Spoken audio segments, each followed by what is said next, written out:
చెవిలో జోరీగల అస్తమానం ఏదైనా శబ్దం వస్తుంటే ఒకటే చిరాకుగా ఉంటుంది. ఎదుటివారు చెప్పేది సరిగ్గా వినిపించక అవస్థలు పడుతూ ఉంటాం.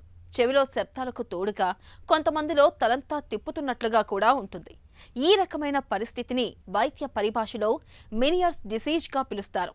వయసు మళ్లిన వాళ్లలో ఎక్కువగా కనిపించే ఈ జబ్బుకు ఆధునిక వైద్యంలో చక్కటి మందులు, చికిత్సలు అందుబాటులో ఉన్నాయని చెబుతారు డాక్టర్లు.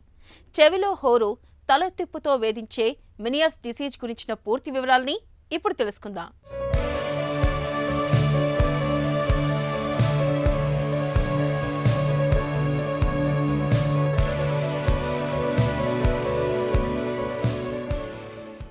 చెప్పులోన రాయి, చెవిలోన జోరిగ బాధలు ఇంతింత కాదయా అంటారు ఒక కవిగారు. నిజమే, అస్తమానం చెవిలోపల జోరీగా రొద వినిపిస్తుంటే ఆ అసౌకర్యాన్ని మాటల్లో చెప్పలేం. ఒకటే చికాకుగా ఉంటుంది. ఇక చెవిలో శబ్దాలకు తోడుగా తల తిరగటం, వాంతులు, వికారం అనే సమస్యలు కూడా జత కూడితే రోజువారీ జీవితం దుర్భరంగా మారుతుంది. ఇవన్నీ మినియర్స్ డిసీజ్ తాలూకు అవస్థలే. మినియర్స్ డిసీజ్ను చెవిలోపలి భాగంలో తలెత్తిన సమస్యగా చెబుతారు డాక్టర్లు. 40 నుంచి 50 ఏళ్ల వయసు వారిలో మినియర్స్ డిసీజ్ ఎక్కువగా కనిపిస్తూ ఉంటుంది. దీర్ఘకాలికంగా వేధించే ఈ జబ్బులో లక్షణాలు అప్పుడప్పుడు వచ్చిపోతూ వేధిస్తూ ఉంటాయి. సాధారణంగా మినియర్స్ డిసీజ్ అనేది ఎక్కువగా ఒక చెవిలోనే కనిపిస్తూ ఉంటుంది. మీనియర్స్ డిసీజ్ని ఎండోలింఫాటిక్ హైడ్రాప్స్ అంటాం. అంటే కొంతమంది ఏమంటారంటే లోపలి చెవులో బుడగ, అంటే లోపలి చెవులో శాక్ ఉంటుంది, ఎండోలింఫాటిక్ శాక్. దాంట్లో ఫ్లూయిడ్ ఎక్యుములేట్ అయ్యి ఒక్కోసారి బరిస్ట్ అయినప్పుడు మనకు వర్టిగో అటాక్స్ వస్తాయి అన్నమాట. సో మన లోపలి చెవులో ఉన్న ఎండోలింఫాటిక్ శాక్ నుంచి ఈ మీనియర్స్ డిసీజ్ వస్తూ ఉంటుంది. ఇప్పుడు ఈ మీనియర్స్ డిసీజ్ అనేది చాలా కామన్ ప్రాబ్లం అయిపోయిందండి.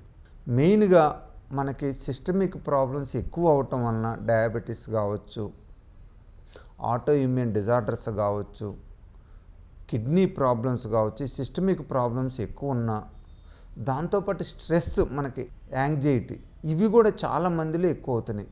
వీటితో పాటు ఫోన్ ఎక్కువ మాట్లాడటం, మన మొబైలు, హెడ్సెట్, బ్లూటూత్, ఇవన్నీ కూడా మనకి మీనియర్స్ డిసీజ్ రావటానికి కారణాలు అవుతున్నాయి అన్నమాట. కొంతమంది అంటారు జెనెటిక్ ప్రీడిస్పోజన్ ఉన్నా కూడా వస్తుందని.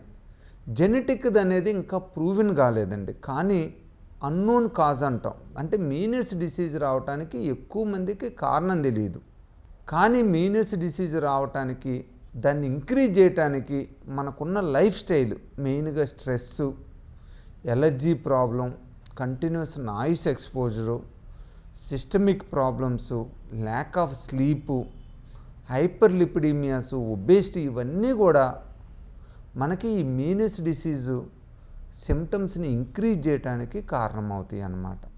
మీనియర్స్ డిసీజ్లో మెయిన్గా మనం చూసే సిమ్టమ్స్ ఏంటంటే dizziness, falling sensation, or early morning severe dizziness attack, especially పొద్దున పూట 3 నుంచి 6 టైంలో వస్తుంది అన్నమాట. సివియర్గా డిజీగా ఉంటారు వాళ్ళు, లెగవలేరు, వాంతులు అవుతాయి, నాసియేటింగ్ సెన్సేషన్ ఉంటుంది. ఇది కామన్గా ఉండే సిమ్టమ్. దీనితో పాటు టిన్నిటస్ ప్రాబ్లం, చెవులో గుయ్యమని సౌండ్ రావటం, చెవులో నిండుగా ఉన్నట్టు ఉండటం, వినికిడి తగ్గినట్టు ఉండటం, ఇవి మెయిన్ సిమ్టమ్స్ అన్నమాట. కొంతమందిలో 3 ఉండొచ్చు, కొంతమందిలో 2 ఉండొచ్చు, కొంతమందిలో ఓన్లీ టిన్నిటస్ ప్రాబ్లం ఉండొచ్చు, కొంతమందిలో హీరింగ్ లాస్ ప్రాబ్లం ఉండొచ్చు. ఫ్లక్చువేటింగ్ హీరింగ్ లాస్ అంటాం. అంటే కొంచెం సేపు వినికిడి తగ్గిద్ది, మళ్ళీ వినికిడి నార్మల్ అయ్యిద్ది. దీన్ని ఫ్లక్చువేటింగ్ హీరింగ్ లాస్ అంటాం. యూజువల్గా ఇవి కామన్ సిమ్టమ్స్ అన్నమాట. మినియర్స్ డిసీజ్ అనేది నిజానికి దీర్ఘకాలిక వ్యాధి. చెవి లోపలి భాగంలో ఉండే ద్రవ పదార్థం ఎక్కువ కావటంతో ఈ సమస్య కనిపిస్తూ ఉంటుంది.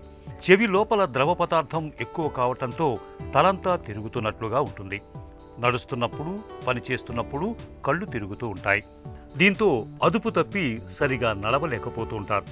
చెవి లోపలి భాగమంతా బరువుగా ఉంటుంది. చెవి లోపల ఏదో నిండుకున్నట్లుగా ఉంటుంది. చెవిలో నుంచి శబ్దాలు వినిపిస్తూ ఉంటాయి. బయటి శబ్దాలు సరిగా వినిపించవు. వికారంగా అనిపిస్తూ ఉంటుంది. ఒక్కోసారి వాంతులు కూడా అవుతూ ఉంటాయి. ఉన్నట్టుండి చెమటలు పట్టేస్తుంటాయి. తలనొప్పి వేధిస్తూ ఉంటుంది. చిన్న చిన్న శబ్దాలను సైతం భరించలేకపోతుంటారు. వాహనంలో ప్రయాణిస్తున్నప్పుడు ఈ బాధలు మరింత ఎక్కువగా ఉంటాయి. నములుతున్నప్పుడు చెవిలో టిక్ టిక్ అనే శబ్దం వస్తూ ఉంటుంది.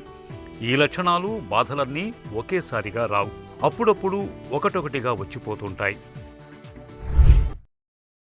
మనం ఎర్లీగా కనుక ఈ డిజీనెస్కి ట్రీట్మెంట్ తీసుకున్నట్లయితే over a period of time permanent vestibular cochlear damage అయ్యి పర్సిస్టెంట్గా మనకి పర్మనెంట్గా ఈ dizziness problem, hearing loss problem, tinnitus problem ఉండే అవకాశం ఉంటుందన్నమాట. సో ఎవరికైనా డిజీనెస్ ప్రాబ్లం వస్తుంటే మటుకి డిజీనెస్తో ఎస్పెషలీ టినిటస్ ప్రాబ్లం ఉంటే నెగ్లెక్ట్ చేయొద్దు, ఇమ్మీడియట్గా డాక్టర్ గారిని సంప్రదించాలి. దాంట్లో కాక్యులర్ వెస్టిబులర్ ల్యాబ్లో కాక్లియర్ టెస్ట్లు అంటే audiometry, impedance, tinnitus test, outer hair cells అంటే ఆటో ఎకోస్టిక్ ఎమిషన్ టెస్టు, అలానే వెంప్ టెస్ట్, వెస్టిబులర్ సిస్టమ్కి సంబంధించి vestibular evoked myogenic potential test, VNG test, ఇవి చేసుకొని మనకి లోపలి చెవులో ప్రాబ్లం ఎంత ఉంది, ఏ నర్వ్స్ ఎఫెక్ట్ అయినాయి, ఎంత ఎఫెక్ట్ అయినాయి మనం తెలుసుకొని దానికి జాగ్రత్తగా ట్రీట్మెంట్ ఇవ్వాలి. పేషెంట్కి ఎక్కువ సిమ్టమ్స్ లేకపోతే యూజువల్గా లైఫ్ స్టైల్ తోటి, న్యూట్రిషన్ తోటి మనం జాగ్రత్తగా దాన్ని కంట్రోల్ చేసుకోవచ్చు. లైఫ్ స్టైల్ అంటే బేసిక్గా స్ట్రెస్ లేకుండా చూసుకోవాలి, యాంగ్జైటీకి అటాక్స్ తగ్గించుకోవాలి, ప్రాపర్ స్లీప్ ఉండాలి, that is very very important. Food కూడా టైంకి తీసుకోవాలి, గ్యాస్ట్రిక్ ప్రాబ్లమ్స్ లేకుండా చూసుకోవాలి. అలానే విటమిన్ డి, B12 డెఫిషియన్సీ ఉంటే దాన్ని మనం కరెక్ట్ చేసుకోవాలి. మోర్ ఇంపార్టెంట్ ఇవాళ ఏంటంటే కంటిన్యూస్ నాయిస్ ఎక్స్పోజర్, అది హెడ్ఫోన్, బ్లూటూత్లు పెట్టుకునైనా కావచ్చు, కంటిన్యూస్గా టీవీ చూడటం వల్ల అయినా కావచ్చు, మనకి చుట్టుపక్కల కంటిన్యూస్గా ఇండస్ట్రియల్ పొల్యూషన్ నుంచి అయినా నాయిస్ రావచ్చు. మనం వీలైనంత వాటికి నాయిస్ని అవాయిడ్ చేయాలి, వీలైనంత తక్కువ ఎక్స్పోజ్ కావాలి, లౌడ్ నాయిస్కి ఎక్స్పోజ్ కాకూడదు. అలానే యోగా, ప్రాణాయామం, పొద్దున పూట వాకింగ్, ఇవి కూడా చేసుకోవటం చాలా మంచిది, ఎందుకంటే అవి మనకి స్ట్రెస్ రిలీవ్ చేస్తాయి. సో మనం లైఫ్ స్టైల్ చేంజ్ చేసుకొని మీనియస్ డిసీజ్ని చాలా వాటికి కంట్రోల్ చేసుకోవచ్చు. ఎక్యూట్ అటాక్స్ వస్తుంటే ఒక్కోసారి సివియర్ వర్టిగో వస్తుంటుంది. అలాంటప్పుడు మనం మీనియస్ డిసీజ్ని మెడిసిన్స్ ద్వారా, అంటే vestibular suppressants, cochlear are vestibular వ్యాసోడైలేటర్స్ ఉంటాయి అన్నమాట. వీటి ద్వారా మనం బ్లడ్ ఫ్లోని ఇంప్రూవ్ చేసుకొని ఆ వెస్టిబులర్ అగ్రెసివ్నెస్ని సప్రెషన్ చేసుకున్నట్లయితే మనకి ఈ అటాక్స్ తగ్గుతాయి, వెస్టిబులర్ సిస్టమ్ కూడా కామ్ డౌన్ అయిపోయింది, మనకి డిజీనెస్, టినిటస్ తగ్గిపోతుంది అన్నమాట. ఒకవేళ రేడియలాజికల్ ఇన్వెస్టిగేషన్లో ఏదన్నా కనుక రేర్ సిచ్యువేషన్లో ట్యూమర్ అలాంటిది ఉంటే దాన్ని మనం కరెక్ట్ చేసుకోవాల్సి వస్తుంది. అవసరమైన ట్రీట్మెంట్ రేడియేషన్ ద్వారా కానీ సర్జరీ ద్వారా కానీ చేసుకొని ఆ ట్యూమర్ కానీ అబ్నార్మాలిటీస్ ఉంటే దాన్ని మనం తీసేయాల్సి వస్తుంది అన్నమాట. మినియర్స్ డిసీజ్ను నిర్ధారించుకునేందుకు డాక్టర్లు చెవి లోపల భాగాల్ని క్షుణ్ణంగా పరిశీలిస్తారు. ప్యూర్ టోన్ ఆడియోమెట్రీ సాయంతో వినికిడి శక్తిని అంచనా వేస్తారు. సాధారణ రక్త పరీక్షలతో పాటు అవసరం మేరకు సిటీ స్కాన్, ఎంఆర్ఐ పరీక్షలను కూడా చేస్తూ ఉంటారు. మినియర్స్ డిసీజ్ని నిర్ధారించుకున్న తరువాత చెవిలో హోరును, వాంతులు, వికారాన్ని తగ్గించడానికి అవసరమైన మందుల్ని వాడాల్సిందిగా డాక్టర్లు సిఫార్సు చేస్తారు. ఇటీవలి కాలంలో ఇంట్రా టింపానిక్ స్టెరాయిడ్ చికిత్సలు కూడా ప్రాచుర్యంలోకి వచ్చాయి. మినియర్స్ డిసీజ్ తీవ్రంగా ఉన్నప్పుడు, మందులతో కూడా బాధలు తగ్గనప్పుడు లేబిరింథెక్టమీ పద్ధతిలో సర్జరీ చేసి చెవి లోపల ఒత్తిడిని తగ్గిస్తారు. ఎవరికైనా డిజీనెస్ ప్రాబ్లం ఉన్నా, వర్టిగో ప్రాబ్లం ఉన్నా ఫస్ట్ మనం మీనియస్ డిసీజ్ని కన్సిడర్ చేసుకోవాలి, ఓవరాల్ ఎవాల్యుయేషన్ చేసుకోవాలి, ప్రాబ్లం ఏంటో కనుక్కొని ఓవరాల్గా మల్టీ ఫ్యాక్టోరియల్ ట్రీట్మెంట్స్ అంటాం. అంటే న్యూట్రిషనల్ డెఫిషియన్సీ ఉంటే దాన్ని ట్రీట్ తీసుకోవాలి, కొంచెం లైఫ్ స్టైల్ చేంజ్ చేసుకోవాలి, అలాగే సిమ్టమాటిక్ ఇంప్రూవ్మెంట్ చేసుకోవాలి. ఒకవేళ ఎవరికన్నా మీనియస్ డిసీజ్ నుంచి పర్సిస్టెంట్గా కనుక డిజీనెస్ ఉన్నట్లయితే, అంటే రేడియలాజికల్గా కూడా మనకి ఎంఆర్ఐలో తెలుస్తుంది ఎండోలింఫాటిక్ శాక్ డైలేట్ అయిందని కానీ సర్జరీకి వెళ్ళొద్దు.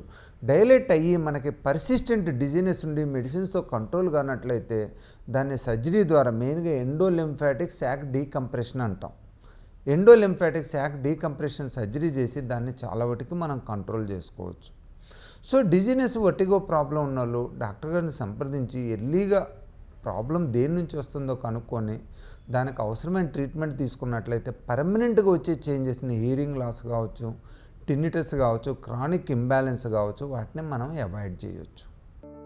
మెనియర్స్ డిసీజ్తో బాధపడుతున్నప్పుడు ఓవైపు వైద్య సాయం తీసుకుంటూనే మరోవైపు జీవనశైలిలో తగిన జాగ్రత్తలు తీసుకోవాలి. మెనియర్స్ డిసీజ్ చెవి లోపల ఒత్తిడి పెరగటం వల్ల వచ్చే వ్యాధి కాబట్టి రక్తపోటును చక్కగా అదుపులో ఉంచుకోవాల్సి ఉంటుంది. ముఖ్యంగా రోజువారీ ఆహారంలో ఉప్పు మోతాదును బాగా తగ్గించాలి. పొగ, మద్యపానం లాంటి అలవాట్లు మానుకోవాలి. కాఫీ, టీలను మితంగా తీసుకోవాలి. యోగా, ధ్యానం లాంటి ప్రక్రియల ద్వారా మానసిక ఆందోళనను తగ్గించుకోవాలి. చెవిలో శబ్దాలు, తల తిప్పటం, వాంతి అవుతున్నట్టుగా వికారంగా అనిపిస్తున్నప్పుడు వెల్లకిలా పడుకోవాలి. తల తిరిగినట్లు అనిపించినప్పుడు ఏదైనా ఒక వస్తువుపై దృష్టి కేంద్రీకరించటం మేలు చేస్తుంది. చెవిలో దూది ఉండల్ని పెట్టుకోవటం ద్వారా శబ్దాలు వినిపించటాన్ని కొంతమేరకు తగ్గించుకోవచ్చు.